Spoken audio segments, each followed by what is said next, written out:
is a 1996 Oldsmobile Silhouette, and it is the original luxury minivan. It's also ugly and weird and incredibly rare, which means I love it because I enjoy weird cars like this. The Silhouette is also almost completely forgotten in the car world. But today I'm going to review this Silhouette and we're going to remember. I've borrowed this Silhouette from a viewer here in San Diego who has an amazing group of 1980s and 1990s General Motors vehicles. When he reached out and asked if I wanted to review any of them, my answer was yes, the Silhouette. Mostly because I'm pretty sure I'll never be able to find another one ever again. That's because the Silhouette wasn't exactly a big success. It first went on sale in 1990 as a luxury alternative to the other two General Motors minivans, the Chevy Lumina APV and the Pontiac Transport. It was a bit of a gamble because no one had really created a luxury minivan before, aside from a few trim levels of the Chrysler Town & Country. But General Motors decided to give it a shot, and they boldly created the Silhouette. Unfortunately, the Silhouette was terribly ugly, and everyone thought it looked like a dustbuster. Seriously, the unofficial nickname of General Motors minivans from this era is the Dustbuster vans because of this crazy sloping windshield, and frankly, I think it's a pretty good comparison.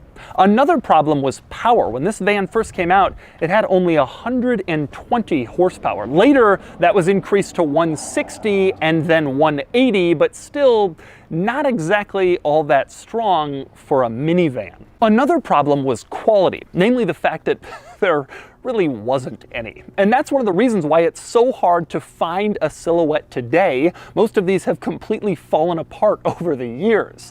But never mind the bad styling, the weak powertrains, and the poor quality. I like this Silhouette because it's interesting and it's quirky and it's weird and it's rare, and I've always wanted to check it out. So today I'm going to do just that. First, I'm going to take you on a tour of this Silhouette, and I'm going to show you all of the interesting quirks and features of the first luxury minivan. Then I'm going to get it out on the road and drive it, and then I'm going to give it a Doug score.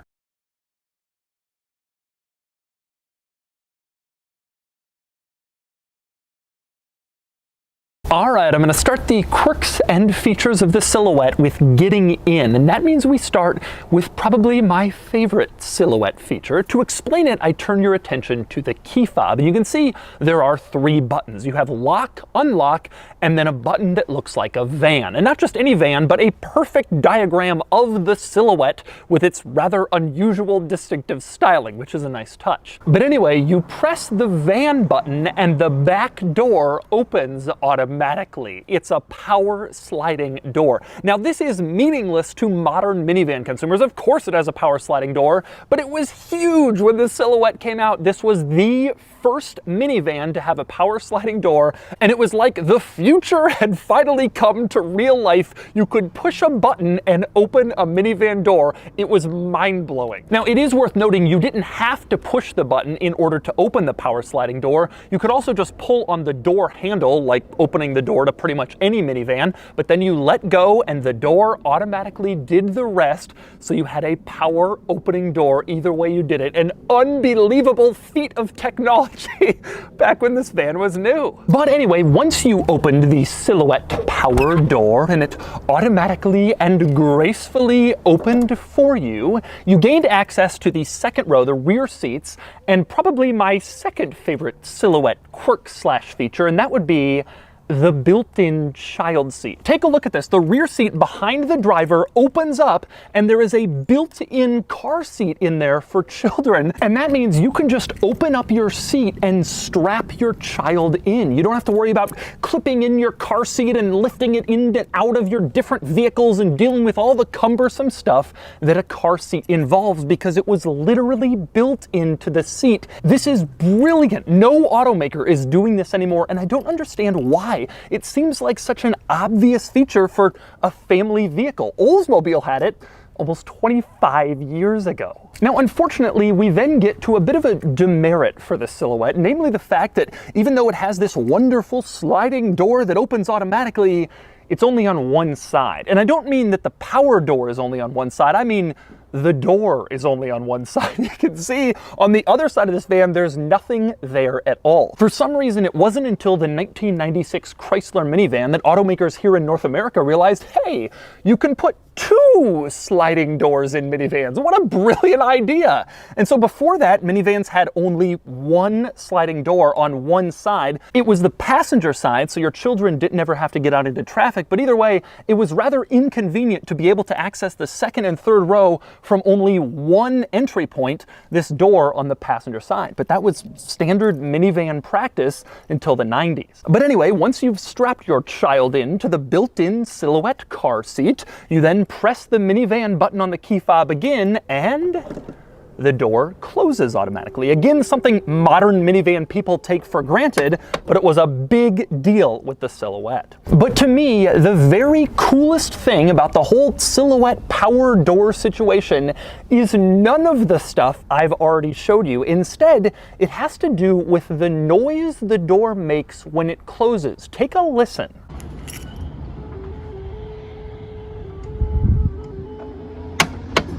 Now, it's not making that noise because it's squeaking or old or broken. They engineered that noise in so that children would be aware when the door was closing and they wouldn't get their fingers caught. That is a safety noise they put in the automatic door just to make sure nobody got injured. Take another listen to this bizarre Silhouette door closing noise.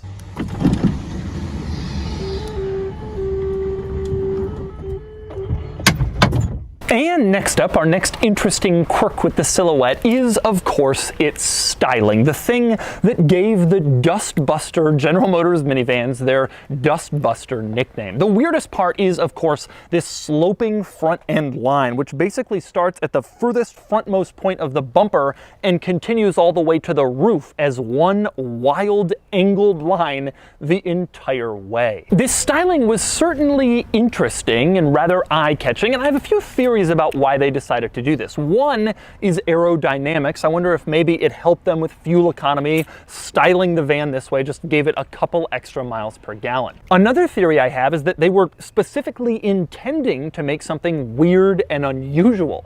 You see, the Chrysler minivan had come out years before the General Motors Dustbuster vans, and the Chrysler minivan had been a huge success. General Motors was playing catch up, and I've always wondered if maybe they went strange with the styling to try to draw attention away from the more popular Chryslers. The other thing worth noting about the styling of this van is it wasn't that unusual at the time period. There were other vans designed like this. The Ford Aerostar had a similar crazy sloping front end, and of course so did the Toyota Previa. But to me, it was the Silhouette and the General Motors Dustbuster vans that had this design the weirdest and took it to the most extreme. But regardless of the reason for the design, it's safe to say that it alienated people. Customers in the early 90s who just wanted a minivan didn't want to take on such a bizarre, weird, futuristic shape for their family vehicle, and I'm sure General Motors lost sales because of this strange look. Of course, I'm thrilled they did it because they created one of the quirkiest minivans ever. But the next generation Oldsmobile Silhouette was just a fairly traditional, boring minivan with a far more traditional look. They abandoned the crazy Dustbuster futuristic design concept. And that's probably a good thing, because designing the van like this created more challenges than just the polarizing styling. One challenge is clearly seen right here, and that was engine access. By pulling the windshield so far forward, it blocked easy access to most of the engine. So you can get to the front half maybe, but the back is pretty much stuck in there, and trying to work on this van was a nightmare as a result of that. And another challenge was the dashboard. Again, pulling the windshield so far out to create this this sloping line front end meant that the dashboard continued on for like 4 feet behind the steering wheel. So if you put something on the dashboard, it was easily able to roll down to the base of the windshield where you couldn't really reach it. You'd have to basically stand on the seat and get all the way forward in order to get to the front of the dashboard. But to me, the most hilarious challenge that comes with this design relates to the front doors. In order to make the front doors large enough so that someone could comfortably get inside, they have to curve back at the top. And if you look at the line on the front door, you can see it kind of bends backward at the top to ensure it's not too narrow for you to get your head in. The problem with that is that the top of the door then kind of comes to a point. And if you're not ready for it or used to it, you could hit your head and really hurt yourself on that sharp door top. This apparently happened, and it must have happened quite a bit because there's an actual warning label that specifically says the door is pointy, don't hit your head on it, you idiot. And they've placed it at the very top of the door right by where you would hit your head. You can see they've even designed the warning label to curve around this rivet so that the label is in the most relevant part of the door. I find this to be hilarious. There were so many head hittings because of this design and the doors. They actually had to make a bright yellow warning label. But there was more weirdness on the outside of this van than just the dustbuster front end. Here's another great one, the third brake light. Beginning in the 1980s, the US government mandated that all new cars had to have a third center-mounted brake light. Basically, every car has 2 brake lights on the side and the third one on the top, but not the Silhouette. Instead, the 2 side brake lights are on the top and the third brake light is in the middle below the side brake lights. This is probably one of the only cars ever that has the third brake light mounted below the 2 normal brake lights. And next up, another interesting exterior quirk of the Silhouette would be the stripes. This van has 7 black stripes that go around the entire van. The sides, the rear, basically the whole thing has these black stripes on it. I guess because they thought that without the stripes, it just looked like too much van. I also like these black vinyl decals next to the windows on the side. You can see they've placed these here apparently to make it look like the window is this one continuous piece and it doesn't ever curve up like they actually do. It's almost like they're admitting their design wasn't that good and they're trying to solve the problem with decals. And speaking of windows, it's worth noting that the back windows in this minivan don't open. In modern minivans, it's a foregone conclusion. You can roll down the windows in the second row of seats. But in this van, there's this little clip. You just kind of push it open, and this is as far as the window opens, basically just enough to allow a little bit of fresh air to come in. It's essentially a vent and not an actual rolling down window. Again, this was pretty common in minivans in the 90s, although it's basically unthinkable by modern minivan standards. And speaking of windows that don't open, you might be wondering how they designed the windows on the side of the van with that crazy line down the front end. The answer is there's just giant triangular windows in the front, and again, they don't open. They're just fixed in place, these giant window triangles that are very strange. No other car has these, but the dustbuster vans do. But anyway, next we move into the Silhouette, where there are quite a few more quirks and features. I'm going to start with the airbags. Now, this is a 1996 model. The US government mandated dual front airbags in 1998, but many automakers added dual airbags early, both to protect their customers and add some safety and reassurance to their purchase. Now, this van, being both a luxury vehicle and a family minivan, you would think would have gotten dual airbags the moment they were created.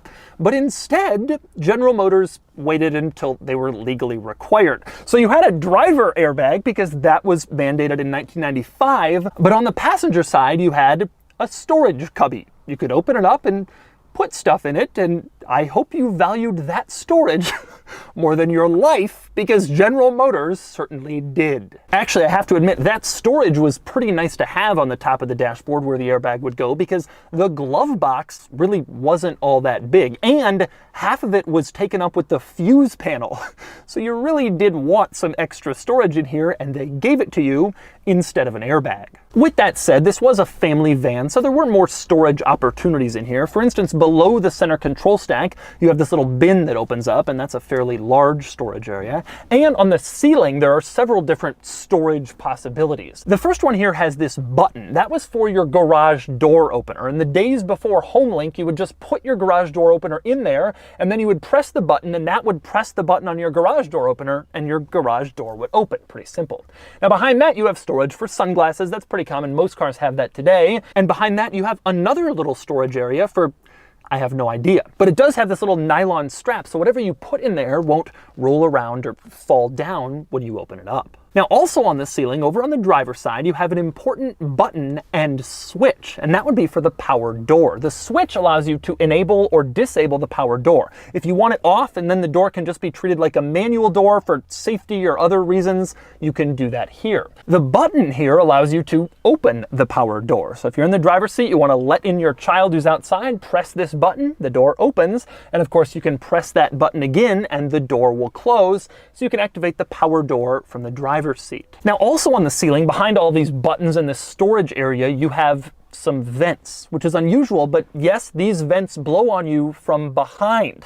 Unlike in most cars where all the climate control comes from in front of you, this one you have vents on the back of your head. Another interesting control area in this car would be the climate controls. You can see it's in this little square, and speaking of squares, there are 9 different squares within the climate controls for you to do various things. There was no attempt made to make this stylish or look nice or integrate it. You just have squares in a square. And next up, other weird controls are found on the sides of the gauge cluster. Over on the left side, you have the headlight controls. You have 2 buttons sticking off this area. The top one turns on the full headlights. The lower one turns on just the parking lights. And then inside this area, you have a little switch you can use to dim or brighten the interior lights. Same deal over on the right side of the gauge cluster, except here it's for the wipers. The button on top you can push for the window washer, and below that is the mist button if you just want like one single wipe and you're driving in mist. Next up, moving on to a warning light that lets you know the tailgate is open, you can see it's shaped like the van. Not just any van, but the Dustbuster van. And next we move on to the back seat of this Silhouette, where I am conveniently already sitting. I want to talk about that door, a couple of other interesting items. One is the fact that it's cable driven, and you can actually see the cable if you look into the door jamb, and you can see how the door kind of opens and closes. It's all attached to that cable. The other interesting thing is the electrical contact. You can see there are like 5 different pins on the door, and they all line up to this electrical contact piece on the pillar, and I guess that's how the car knows that the door is actually closed, when those 5 pins are on that piece on the pillar. Now, one other item worth noting about the door, there's yet another way to open it in here. There's a little power door button on the pillar next to the door. You can press that and it'll open and close the door, just like the button on the key fob or the button next to the driver's seat. Now, when you climb in here, you might be wondering why the rear seats are different colors. This was not factory stock. The owner of this car told me when he bought it only had 4 seats, and he actually uses it as a family car, so he wanted to get the rest of the seats, but he looked everywhere and couldn't find gray leather Silhouette seats, so this is what he has instead. Pretty simple. Now, despite the fact that the Silhouette was billed as the ultimate luxury minivan, there weren't really all that many frills back here for the rear seats, which was kind of the whole point of buying a minivan in the first place, for carrying passengers. You had that child seat, which I showed you earlier, and you have leather seats, which is pretty nice, but aside from that, you were limited to basically these climate control vents in the ceiling, and there was a set of climate controls over on the driver's side of the rear area, but it wasn't full climate controls. You could only adjust the fan's speed. You couldn't change the temperature. All the temperature changing was left to the front seat occupants. And next we move on to the 3rd row in the Silhouette and accessing the 3rd row, which is actually surprisingly easy. You just push this latch and the whole seat comes forward, and then you have an easy path to get into the 3rd row. There are a lot of modern minivans and 3-row SUVs I get in where it isn't that simple to get back here. But once you're in the 3rd row, you discover there are really no frills back here. Nothing special, nothing nice, nothing particularly luxurious. At this point, it pretty much just becomes transport when you're in the 3rd row. And once you lift up the tailgate, you'll discover that there's something particularly unusual back here. Just your typical minivan cargo area, not very large, but pretty standard with minivans from this era. Probably the only really unusual thing, at least compared to modern minivans, is that this van doesn't have fold flat seats. That invention didn't come out until like the 2000s. And that meant if you wanted a larger cargo area, you had to physically remove the seats one at a time. So the 2 in the back and then 3 more in the middle if you wanted the full cargo area open for a larger item. Naturally, this wasn't very practical, especially because once the seats were out, you had to have somewhere to put them. So if you were taking the seats out, unless you were at home or in your garage, you were just leaving your seats behind. Fold flat seats were a rather important innovation when they finally came out years after this van went off the market. And next up, back to the engine, this was the General Motors 3400 V6. When the Silhouette first came out in 1990, it actually used the 3100 V6, which made only 120 horsepower, just abysmal. Over the years, they added more power. They eventually put the 3800 V6 in this van with about 150 horsepower, and then this, the 3400 with about 170 for the final couple of model years, but it still wasn't really enough for a vehicle this size, and it really is pathetic by modern standards. Our last interesting Silhouette item is this Silhouette brochure from 1996. Nothing particularly unusual in here, but I love the back color. Take a look at this 1996 Oldsmobile lineup. When was the last time you saw any of these cars on the road in nice shape? They're all pretty much gone, but it's interesting to look at and remember. And so those are the quirks and features of the original Oldsmobile Silhouette. Now it's time to get it out on the road and see how it drives. All right, driving the Silhouette. I have always wanted to film a video on this car, as ridiculous as it may seem. Just because these GM Dustbuster vans were kind of an icon. Looking out at this windshield design, I mean, it's just so bizarre. The windshield is 4 feet in front of me here. It's just absolutely crazy. Now on the road, it actually drives reasonably well. There's nothing unusual about this, and this car wasn't intended to be really unusual. It was supposed to be a pretty rational, normal people mover vehicle that just happened to have kind of weird styling to maybe make the minivan seem a little bit less uncool. But unfortunately, from behind the wheel, it's still an uncool minivan. It still drives every bit as uncool as minivans do. And basically what that means is there's not much acceleration. That 3.4 liter V6 was totally overmatched by the size of this vehicle. There's not much interesting here, aside from the stuff I already showed you with a lot of the weird placement of things and buttons and switches. There's nothing exciting about the driving experience of this vehicle, or even really about sitting in this vehicle, except that you know you're in a weird car. Ultimately, it's pretty much just a van, but it was a van that would have felt stylish and luxurious back in 1996. Actually, that's not entirely true. The 1996 model year is when Chrysler introduced its next generation of van with dual sliding doors and way more comfort and convenience features,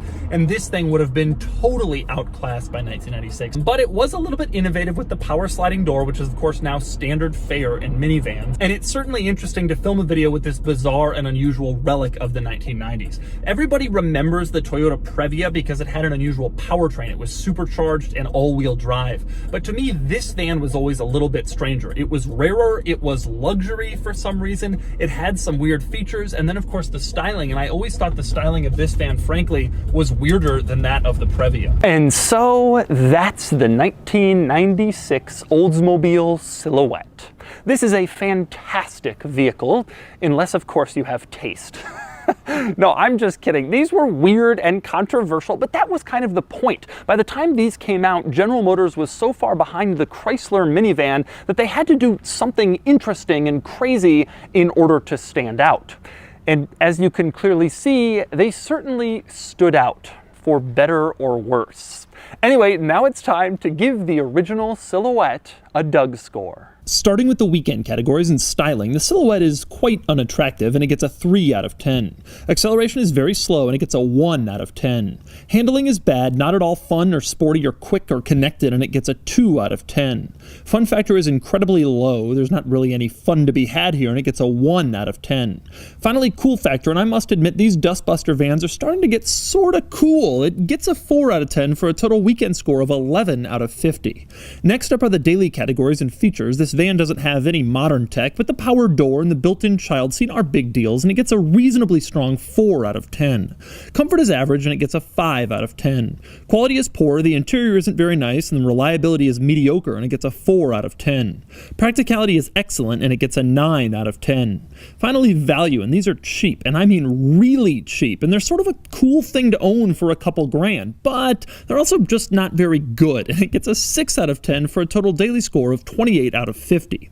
Added up, and the Doug score is 39 out of 100, which places it here against some other vans I've tested. The Silhouette's closest rival I've tested is the Toyota Previa, and the Previa is better looking, better built, and a bit more engaging to drive. But it can't match the Silhouette's power sliding door and built-in child seat. The Silhouette is, after all, the Cadillac of minivans.